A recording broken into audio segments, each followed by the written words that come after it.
Well, you got to be flipping my flapjacks. You got to be toasting my bagels. What in the world? The NASDAQ has just jumped 1,000 points. 1,000 points from Tuesday's lows. All right, guys, we got a lot to discuss in today's video. I got a lot to show you. We have some very bullish activity, obviously, going on in the market when you start talking about NASDAQ up 1,000 points in a matter of a few trading days here, okay? We're going to talk about the good. We're going to talk about the bad. We're going to talk about the ugly. I'm going to share with you what I'm planning on doing with the market, given these changes now, which there's a lot changing really, really rapidly in the market. And I'm going to share kind of my perspectives on what I'm up to in the market and those sorts of things, along with a lot more. So yeah, I hope you guys enjoy this as always, and let's jump into it. So once again, NASDAQ up 1,000 points from Tuesday's lows. It has been a pretty darn epic move. Now, do keep in mind, we are still down massively for the year. It is still, an awful year, even after this 1,000-point move. We are still down, 23, 24% year to date. So it still is bad. Let's just be clear about that, all right? You look at some of these moves and some of these stocks, right? Since Tuesday's trading day, Oatly stock, one of my favorite stocks and a stock I've been buying heavily the past couple of months. I mean, this stock jumped 22% like that. And this is what I talk about when I talk about some momentum coming into the market and how big a lot of these stocks will move. I mean, a lot of these stocks that have been hammered, right, and have sold off 2x, 3x as hard as the market has. Guess what happens as soon as there is any buying momentum in the market? These stocks 2x, 3x, 4x the market as well, right? You look at a Tesla, for all these stocks I'm showing you right now, these are all since Tuesday's lows. Tesla's up 20% since then. Go to Tesla Myesla, right? Look at Nordstrom, 32.7% from Tuesday. That's insane, man. This is a retailer. Making that sort of move, right? Intuit, which owns TurboTax, QuickBooks, products like that. Amazing business model, by the way. One of my favorite companies as far as their business model goes. This stock just since Tuesday's climbed 18%. That's a big tech company, right? Now, look at Arc Innovation, right? Over a 15% move from those Tuesday's lows, 15.5%, all right? So obviously, once again, when you get any sort of momentum in the NASDAQ, any sort of momentum in the stock market in general, Arc's going to fly. Like whether you like Cathie Wood, whether you like Arc Invest or not, the bottom line is, if the market's getting tore up, Cathie Wood's Arc Invest is going to get tore up way worse than the market. But if the market's doing well, if the market goes up, if let's say the NASDAQ goes up 5%, that means ARC's going to be up likely 10, 15%. It's as simple as that on a week over week basis. Like that's just the way the baby works. It's, like I said, hate it or love it, it is the way it goes. But if you think this 15% move is crazy, that's nothing. Look at this. Oh my gosh, okay? TARC, which once again, this is like the 2x ETF on ARK Invest. This baby's made a 35% plus move now in a matter of 2 weeks, essentially, okay? That's absolutely incredible, all right? Oh, actually, this was actually way less than 2 weeks. I stand corrected, okay? Way less than 2 weeks. It has made a 35% move, just like that. That's in a matter of a few trading days. I do have some crazy stuff to show you guys later in this video on a 2-week basis. It's going to blow your mind, including one stock that is up 96% in the past 2 weeks. But nonetheless, this is just in the past few trading days. TARC, 35%. So, I mean, ultimately, at the end of the day, if somebody's really, really bullish short term on the market, it makes sense to play TARC. It just does. If you're super bullish on the short term, like let's say you're like, I think we're going to have a ripper rally, and you want to do that sort of gamble activity, well, TARC is your slot machine. That's all I'll say about that. Okay. Now, so when you see what's going on here, right? And obviously, we've been talking on the channel about this ripper rally that's coming. I started talking about this, probably 4 or 5 days ago or so. And the reason I started talking about that is you started hearing a lot about it. And the reason you did is if you look at this, right? The Dow jumped 576 points to snap an 8-week losing streak, its longest since 1923. All right, since 1923, and obviously the fall in the 10-year, helped the market as well. But when you start talking about the longest losing streak for the stock market since 1923, you're way oversold in the market. You are due for a bounce, and you're due for a big bounce. And so that's why I started talking recently about this ripper rally that was coming, because I'm seeing how many people are talking about it. And the reason everybody's talking about it is because we've just been through like the most vicious market since 1923. 8 straight losing weeks. You got to understand, even if you're in a bearish time in the market, And even if you're in a time period where people think economic data is going to get worse and earnings are going to get worse and you got inflation or whatever, even in those time periods, the stock market does not go down in a straight line. It's not the way this works. It's never been the way this works. It never will be the way this works. And so when you start talking about, basically the longest losing streak since 1923, you're due for a massive bounce, regardless of how bearish or bullish. And like I said, the bears and the bulls almost never agree on anything. But these folks have even agreed that, it looks like there's going to be a ripper rally coming, okay? Now, this is very, very important that what you're looking at right here, okay? So what you're looking at right here is a 2007 through 2009 crash in the market, where the market got devastated for a year and a half straight. And we had this massive recession. We almost lost the entire financial system. Everybody should know about that. But what do you notice when you look at this chart? Something very, very important you should notice here, okay? And that is, the market does not go down in a straight line. The fact is, even in that unbelievably vicious cycle for a year and a half where unemployment went skyrocketing and, the economic news just got worse and worse and companies' earnings completely fell apart. All that happened in bankruptcies and the real estate started crashing. All the bad news, right? But what you notice is there were several bounces along the way, in major bounces. You had one there, you had a huge one here, you had a pretty big one there, nice bounce there, nice bounce there, and then you finally bottom out in February, March of 2009, right?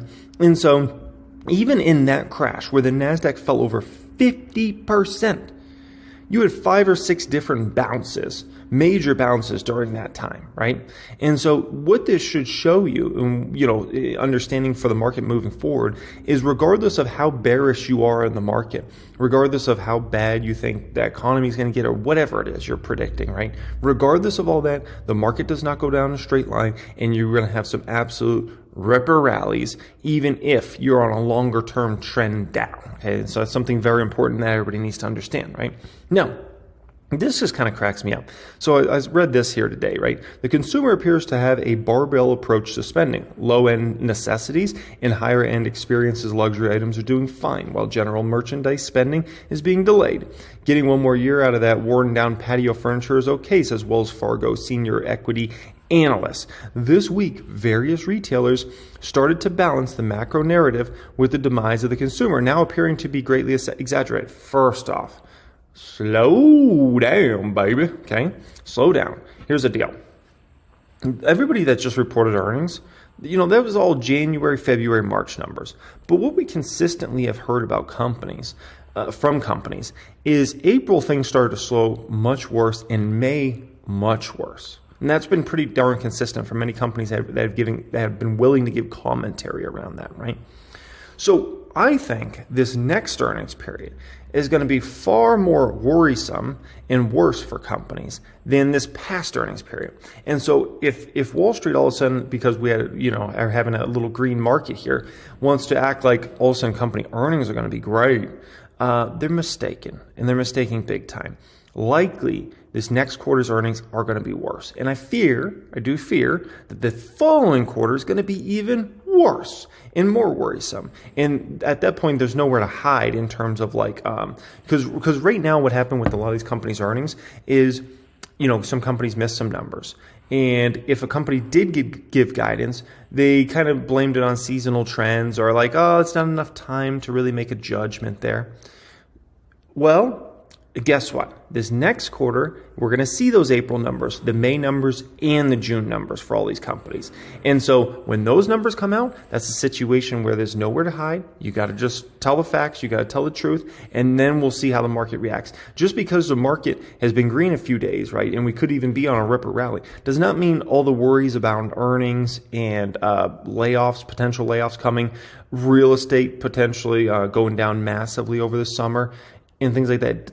Everything doesn't just go away because you have a ripper rally in the market. Let's also remember that, okay?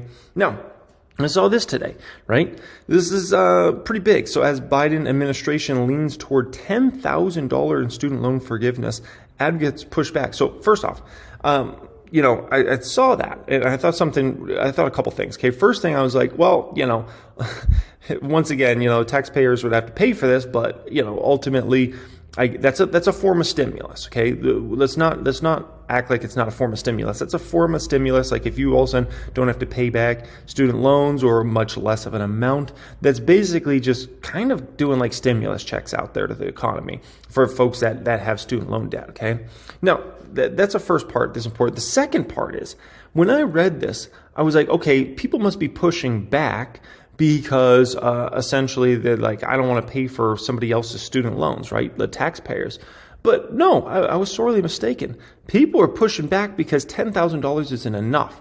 They want them to basically just get rid of all your student loans, the whole thing.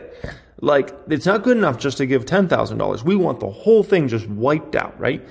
And I'm just like, wow. Like this is why I can't do politics. Like, people always ask me, like, why don't you get into politics? You never say anything about Republicans, Democrats, anything like that.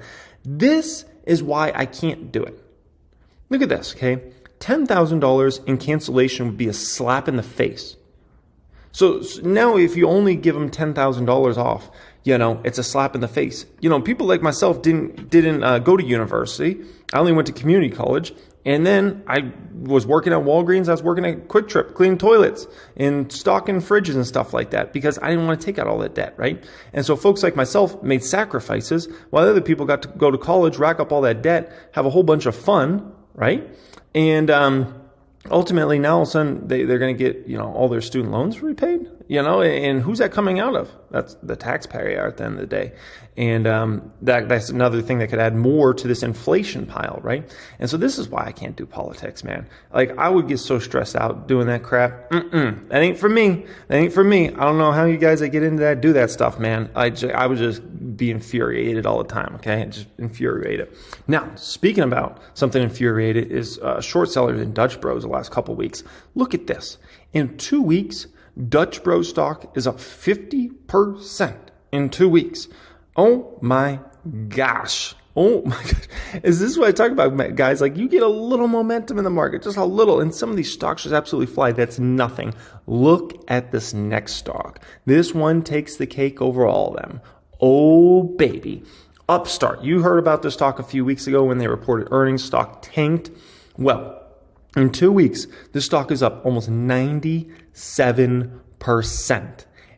In 2 flippin' flapjacking weeks, guys. 2 weeks, 97%. That's absolutely insane. This is not a call option. This is a stock. This is a stock price. Oh my gosh, okay? That's absolutely insane. And so, this is what's very important. This is why timing the market is such a dangerous thing in terms of, like, I'm going to try to get in out of the market because I think we're going to go lower, and then I'm going to try to get back in. Because look at Upstart, that stock gets absolutely devastated, and you could have been like, it's at $30 or whatever. I think it's going to $10, and you could have timed out of that, right? And now you just missed 96% up on the upside. And so if you really believed in that company for the long term, you should have, if anything, been a buyer of the stock and not a seller of the stock, right? Because you got to understand, if you get just a little momentum in the market, the moves are insane with these sorts of stocks, just as they have gone absolutely devastated on the flip side, man. You get a little momentum and the stock price doubles in 2 weeks. Doubles. It's a double cheeseburger. Come on, man. It's just absolutely insane. Now, for me personally, right, there's a couple things I'm thinking about in the market. There's some moves I want to make, and in terms of me starting to cash up, let's say, and not being as aggressive as a buyer, like, what does the NASDAQ need to go to for me to take a step back from buying? And I'm going to show you that exact level here in this video on what I would take a step back. Because obviously I have been full blown just, throwing money at the market for months and months and months now, right? Just buying everything I possibly can, increasing my ownership position and everything I can, just full, I haven't been buying at this pace ever. I've never been buying at this pace I've been buying for the last several months, ever. The closest thing to this would be December of 2018. And that was a time period where I literally ran out of cash because I was just throwing so much at the market, right? And so That's been me. So as far as me in regards to stocks, I'm staying focused for now. And there's a specific level that I'll start cashing up that I'll show you in just a moment. But as far as my big 10 buys, I want to continue to add to. And these aren't the only stocks. There's other stocks that I also want to add to. But these are my core 10. It's the Chef, it's Oatly, it's Honest, it's Shopify, actually. I'm getting really, really bullish on Shopify, especially now it's in the 300s. It's Amazon, it's Meta, it's Planet, it's Corsair, PayPal, and Avant Brands. Those are what I call Jeremy's Big 10. So those are the 10 stocks that I'm looking to just increase ownership more and more and more and more. And I don't know when I'll stop buying those stocks. Like I said, there's a specific level I'm going to cash up at that I'm going to show you in just a moment. But, in terms of I could see myself still buying those stocks even a year from now, even if some of those stocks double up in price. Like, let's say Oatly's double the price at this time next year, for instance, right? I'll still be buying Oatly. Like, there's no way I'm just going to if that stock's $8, it's still a joke. If the Chef's double the price a year from now, I'll still be buying that stock. At $14, the Chef is still a joke. If Amazon doubles in price, I'll probably lay back on that one. If the Planet doubles in price, I'll still likely be a buyer of that one. If Corsair's at 28, I'll still likely be buying that one, right? And so if Avant's at 40 cents, I'll likely still be buying that one. So there's a lot of these stocks that even if they went on some big runs, let's say, I'm still going to be a buyer. And if they go lower, then I'm just going to continue to increase my ownership position and be able to increase it at obviously a much lower rate since stocks are down, right? So that's the good part of being stocks being down for a given time is if you're a buyer, you get to increase your ownership position much more easy than when you're in a bullish market, right? Now, in terms of me, if we were to go on this massive ripper rally in June, which once again, no one knows if that's for sure going to happen, but let's say it happens. If we were to go to the 14K level on NASDAQ, there would be a level that I would probably start cashing up a bit. And that doesn't mean selling stocks. Let me be very clear about that. But that would be a moment where I cash up a little bit and kind of catch my breath because I've been for months now, just full go, just buying everything in sight. So if we went to 14K in June, that would kind of make me say, okay, I'm going to take a little breather here. I'll cash up a little bit and get ready to deploy. Because once again, all the worries about the economy, about earnings, all those sorts of things, that hasn't magically gone away just because the market has started to recover and the NASDAQ jumped 1,000 points in the past few trading days. None of that bad news just magically goes away. It goes away in the short term and people don't talk about it as much, but it hasn't really gone away, okay? So that's something very, very important to remember. So hope you guys enjoyed this video. As always, if you're looking to join my private Discord chat and become a member in there, go ahead and check out the pinned comment down there and apply to become a member. Also, you get access to private live streams, lessons from the 6- and 7-figure investors, and access to all the course curriculums and things like that. Much love and have a great day.